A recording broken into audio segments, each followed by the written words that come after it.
Hello दोस्तों, welcome to my channel tips from Ajay. दोस्तों, आज जो विषय पे हम चर्चा करने जा रहे हैं वो है करियर ऑप्शंस इंडियन आर्मी में।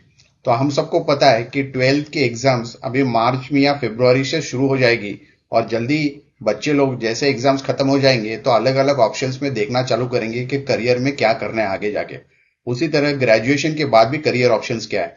तो आज जिस विषय पे आज हम बात करने जा रहे हैं वो काफी इंटरेस्टिंग विषय है। पूरा वीडियो देखिए। वीडियो देखने के बाद सब्सक्राइब करिए, शेयर करिए, कमेंट करिए अगर वीडियो अच्छा लगे तो, और ज्यादा से ज्यादा लोगों तक पहुंचिए।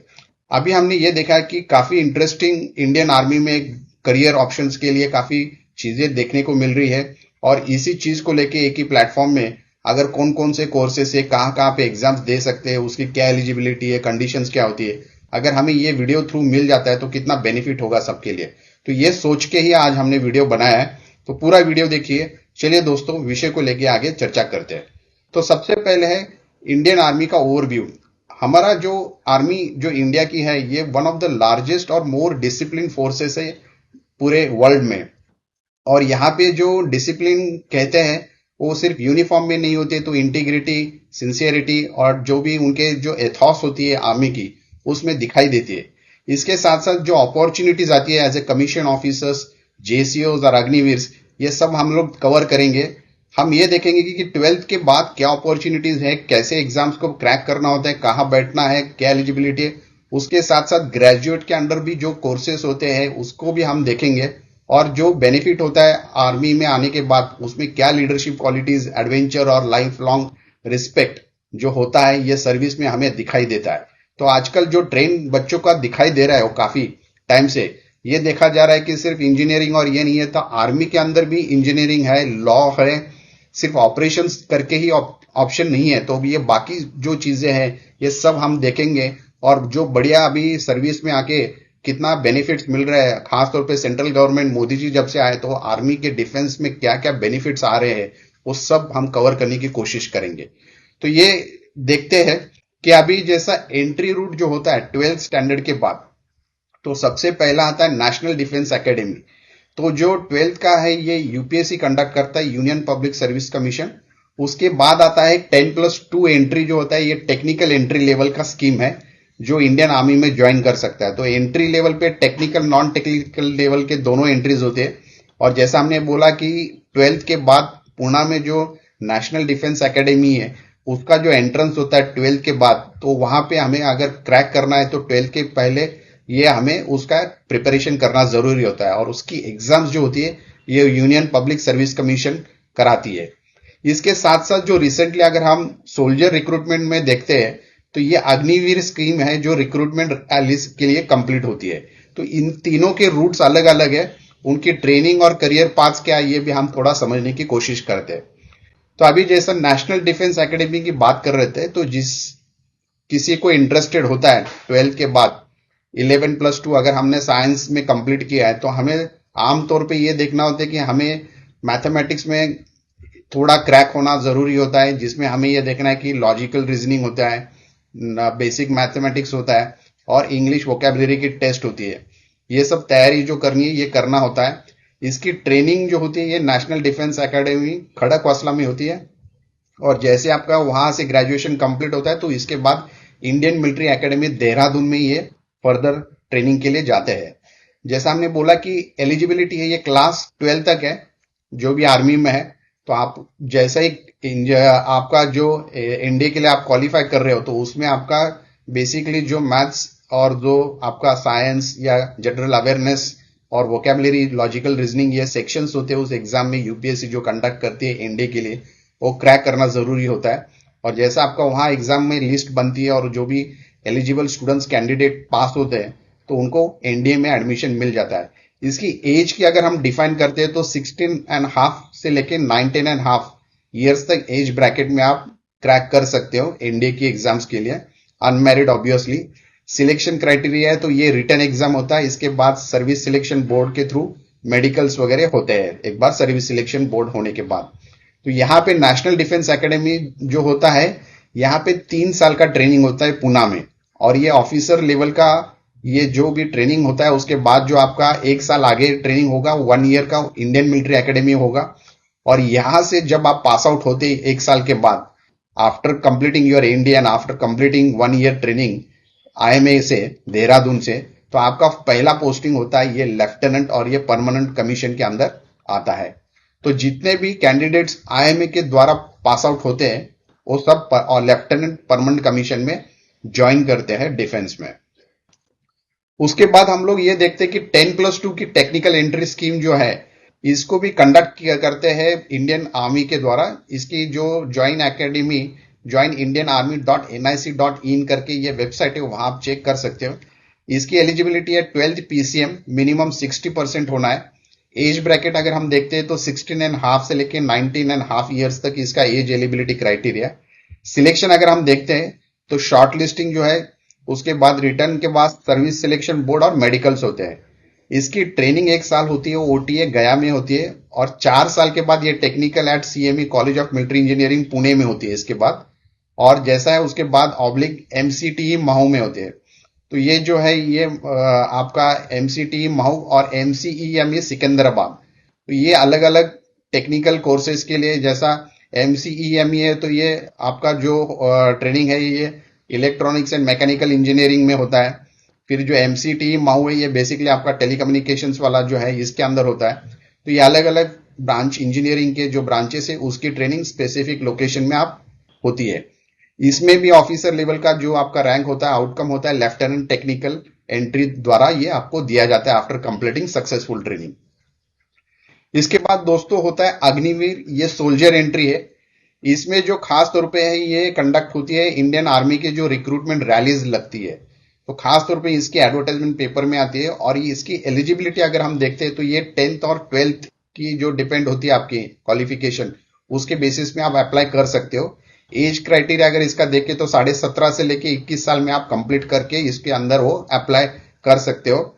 और इसके सिलेक्शन होता है, ऑनलाइन होता है एग्जाम, उसके बाद ऑनलाइन एग्जाम, फिर फिजिकल, फिर मेडिकल, और जो भी ट्रेनिंग होती है ये ट्रेनिंग रेजिमेंटल ट्रेनिंग सेंटर द्वारा की जाती है। और ट्रेनिंग 4 साल होती है इसकी, मतलब ट्रेनिंग होने के बाद 4 साल आपको अग्निपथ के अंडर स्कीम में इसको सर्विस देना है। और उसके बाद जो 25% है रेगुलर में, इसको कैडर में ये एब्जॉर्ब किए जाते हैं जिसकी मेरिट लग जाती है, और बाकी लोगों को दूसरा कोई ऑप्शन होता है उसमें वो एंटरटेन होता है। तो ये आपको देखना है कि जो अग्निवीर है ये एक अच्छा ऑप्शन होता है और उसमें भी आप ट्राई कर सकते हैं। बट ये सोल्जर एंट्री के लिए, जो पहले 2 हमने देखे थे ये ऑफिसर लेवल की बात कर रहे थे हम। अभी हम आगे देखते हैं। तो ऑफिसर एंट्रीज जो हमने 12th के बाद देखे थे, जो ऑप्शंस अवेलेबल थे, अब हम ग्रेजुएशन के बाद देखते हैं क्या क्या ऑप्शंस है। मतलब समझो किसी ने ग्रेजुएशन कॉलेज में बाहर से किया, लेकिन आफ्टर ग्रेजुएशन उनको लग रहा है कि हम डिफेंस में जाने की अगर एंट्री क्या हो सकती है, तो उसके भी ऑप्शंस है। तो अगर हम ग्रेजुएशन के बाद देख रहे हैं तो उसके बाद है कंबाइंड डिफेंस सर्विस है, वो वाया यूपीएससी होता है, union public service commission, central government द्वारा ये एग्जाम होती है। उसके बाद आपका टेक्निकल ग्रेजुएट कोर्स होता है इंजीनियर्स के लिए। इसके बाद शॉर्ट सर्विस कमीशन द्वारा आप technical non technical entries through आप डिफेंस में आर्मी में जा सकते हैं। इसके बाद एक खास करके एनसीसी स्पेशल एंट्री होती है एनसीसी सर्टिफिकेट होल्डर्स के लिए। और दूसरा है कि लॉ ऑफिसर्स के लिए ये एक जेएजी एंट्री होती है लॉ ग्रेजुएट्स के लिए। तो इन सभी का सर्विस सिलेक्शन बोर्ड और मेडिकल फिटनेस के द्वारा जो भी एलिजिबल कैंडिडेट्स होते हैं इनकी मेरिट लिस्ट लगती है, और उसके बेसिस पे ये सिलेक्ट होने के बाद इनको वहां पे ट्रेनिंग में भेजा जाता है। दोस्तों ये काफी इंटरेस्टिंग होता है कि ये सब डिटेल्स हमें वॉचफुल रहना, समझना है। इसके बाद जो अगर हम सीडीएस की बात करते हैं और ग्रेजुएट एंट्रीज की, तो वो दोनों हम देखते हैं कि सीडीएस मतलब कंबाइंड डिफेंस सर्विस जो आपका आएगा ग्रेजुएशन में। तो इसका हमने जैसा बोला कि इसकी एग्जाम यूनियन पब्लिक सर्विस द्वारा की जाती है, और इसकी एकेडमिक जो होती है ये आईएमए देहरादून में होती है जेंटलमैन के लिए। और जो लेडीज होती है इनका ओटीए चेन्नई में होती है, मेन और विमेन ये दोनों का ओटीए चेन्नई में होती है। एलिजिबिलिटी ग्रेजुएट्स 19 से लेकर 24 साल तक इसको कंप्लीट करना है। जो आईएमए की इंडियन मिलिट्री एकेडमी की ट्रेनिंग ये 18 मंथ्स की होती है, और ऑफिसर्स ट्रेनिंग एकेडमी में जो चेन्नई में होती है वो 49 हफ्ते की होती है, 49 वीक्स की होती है। अभी जैसा हमने ग्रेजुएट एंट्रीज की बात कर रहे हैं टेक्निकल में, तो टेक्निकल में जो टीजीसी है टेक्निकल ग्राउंड एंट्रीज में जो बात करते हैं, तो उसमें इंजीनियरिंग ग्रेजुएट जो है अप टू 27 ईयर्स तक कंप्लीट करके इंडियन मिलिट्री एकेडमी ज्वाइन कर सकते हैं। सर्विस सिलेक्शन जो है आपका SSC technical engineers OTA Chennai में आ सकते हैं, एनसीसी का जो स्पेशल एंट्री है ये डायरेक्ट आप एसएसबी द्वारा इंटरव्यू में जा सकते हैं अगर आपका C certificate special entry NCC का होता है तो।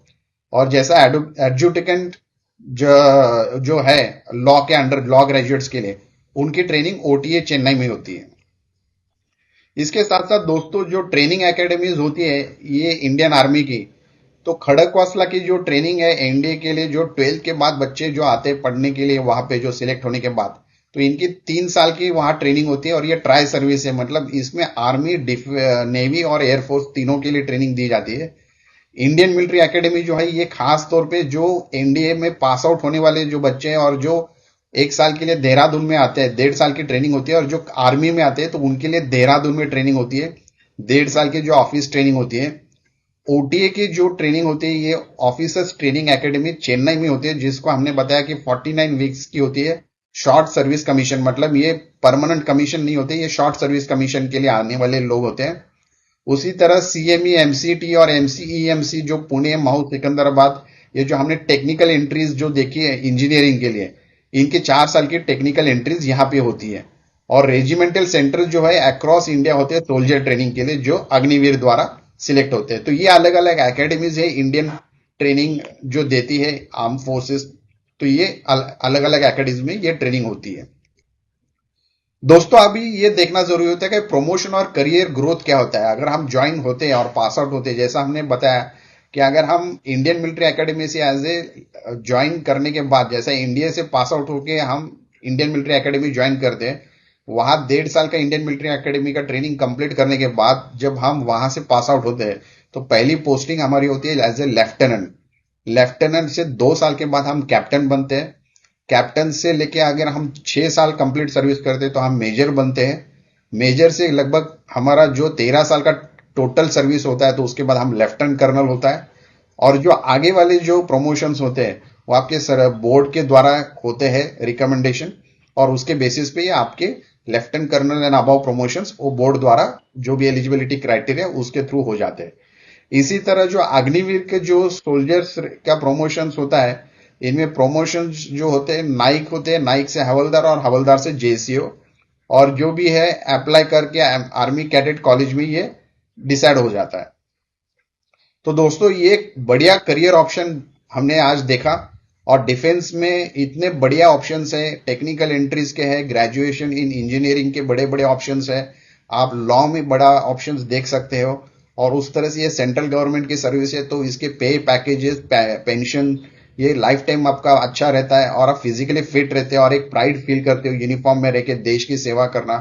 तो आजकल के बच्चों में ये काफी इंटरेस्ट देखा जा रहा है कि ये भी एक अच्छा ऑप्शन हो सकता है आपको 12th और ग्रेजुएशन के बाद। तो ये जो है ये career in Indian army is not just a job, it's a lifetime commitment to courage leadership and nation, ये कहावत है। और ये कहावत के साथ हमने ये जो आज देखा कि इंडियन मिलिट्री एकेडमी और इंडियन आर्म फोर्सेस के लिए क्या क्या ऑप्शंस और क्या क्या करियर अपॉर्चुनिटीज हो सकती है। तो इस विषय को आज हमने पूरे तरीके से चर्चा किया, देखा हमने, और बिल्कुल इसको आपने अपडेट रखा है। ऐसे ही इंपॉर्टेंट टॉपिक्स लेके आएंगे। इसके बाद हम सोच रहे हैं कि इंडियन एयरफोर्स का भी हम एक वीडियो बनाए आपके लिए, ताकि जो बच्चे इंडियन एयरफोर्स के थ्रू एंट्री करना चाहेंगे आर्म फोर्सेस में उनके लिए भी एक ऑप्शन मिले। और उसी तरह हम इंडियन नेवी के बारे में भी एक करियर ऑप्शन का प्लान कर सकते हैं। तो आप कमेंट करके बताइए ये वीडियो आपको कैसा लगा, और क्या आपको इंपॉर्टेंट इंफॉर्मेशन जानकारी चाहिए तो ये भी आप देख सकते हैं। दोस्तों ये जरूरी होता है कि ये ऐसे जो सेंट्रल गवर्नमेंट के जो आर्म फोर्सेस रिलेटेड एग्जाम्स होते हैं इनकी एम्प्लॉयमेंट न्यूज में इंफॉर्मेशन आती है, एलिजिबिलिटी क्राइटेरिया एग्जाम्स कब डेट लगती है। उसी तरह यूनियन पब्लिक सर्विस कमीशन जो होती है उसके ऊपर भी इसके अपडेट्स आते रहते हैं। तो इनकी वेबसाइट जो है ये हमेशा चेक करनी है और अपडेट लेना है। खास तौर पे जो बच्चे 12th के पास आउट हो जाएंगे उनको एनडीए के लिए ये बेनिफिट रहेगा, और जिनको ग्रेजुएशन के बाद अगर directly CDS through combined defence service through अगर इंडियन आर्म फोर्सेस में करियर बनाना है तो उनके लिए भी ये इंपॉर्टेंट होगा। तो thank you so much. Video अच्छा लगा तो डेफिनेटली इसको शेयर, कमेंट और ज्यादा से ज्यादा लोगों में ये पहुंचाने की कोशिश करिए, ताकि ऐसे इंटरेस्टिंग टॉपिक के साथ हम टाइम टू टाइम आपके पास आ जाएंगे। Thank you so much. Take care of yourself and your family. Thank you.